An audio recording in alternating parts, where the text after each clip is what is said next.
So what's happened? Afghanistan political leaders gave up and fled the country.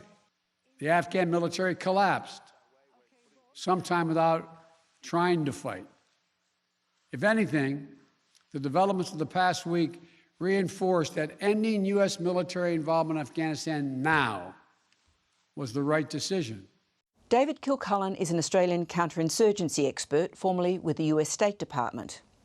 David Kilcullen, let's start with the chaotic images we've seen out of Kabul in the last couple of days.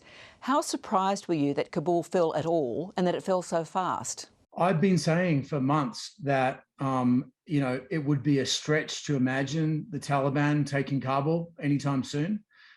So clearly I called it dead wrong, and nobody should ever listen to my predictions ever again.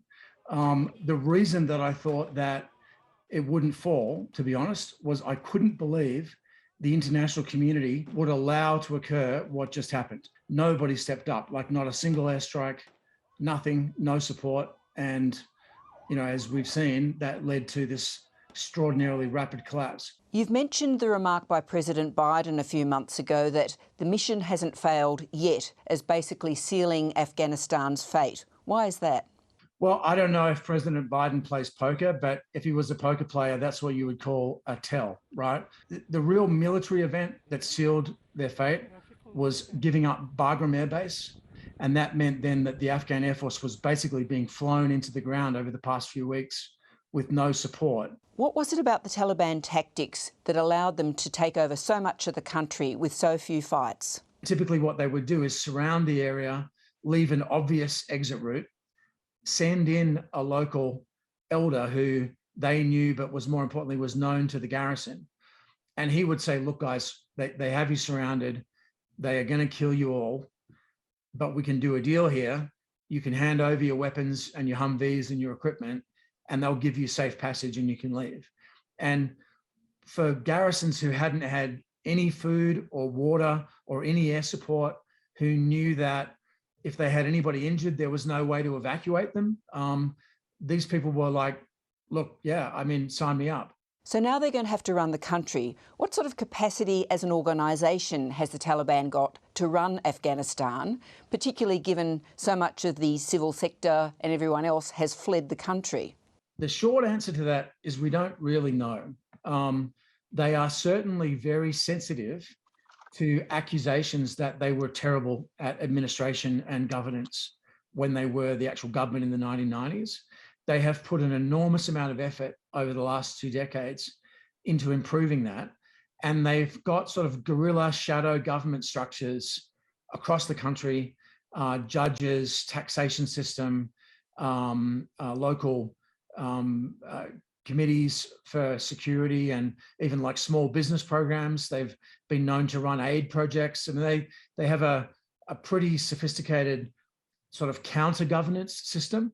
And what about the whole question of how they're going to treat women and minority groups? Again, we don't know. The Taliban have been saying for years, we've changed, we're different, we are not going to repeat the errors of the 1990s, and we will not prevent women from going to school, but we will have an interest in what's taught in schools. That's their public line, and that they've been sort of sticking to that. If you actually look at their behavior in the places that they've seized, it doesn't really follow that.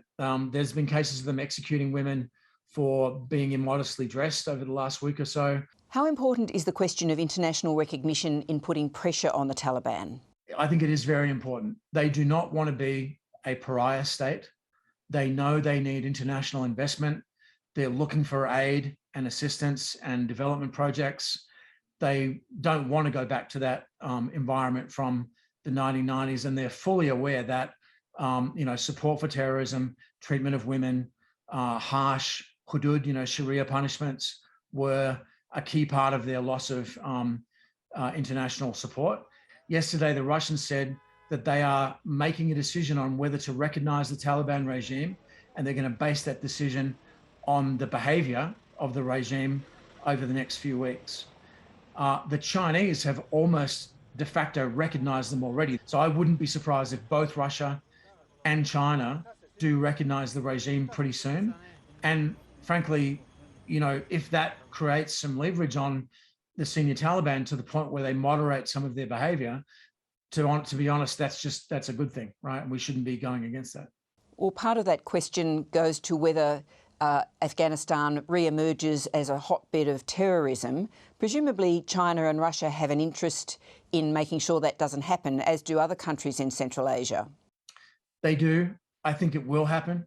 The Taliban have promised not to allow Afghanistan to become a safe haven for any attack on a foreign country. And that's a fairly carefully worded pledge. There are significant Al-Qaeda people in Afghanistan. And there's also, of course, Islamic State, Khorasan group in Afghanistan as well. I don't think that's the main issue, though. The main issue is this is going to be a massive, massive morale boost for every jihadist on the planet, right?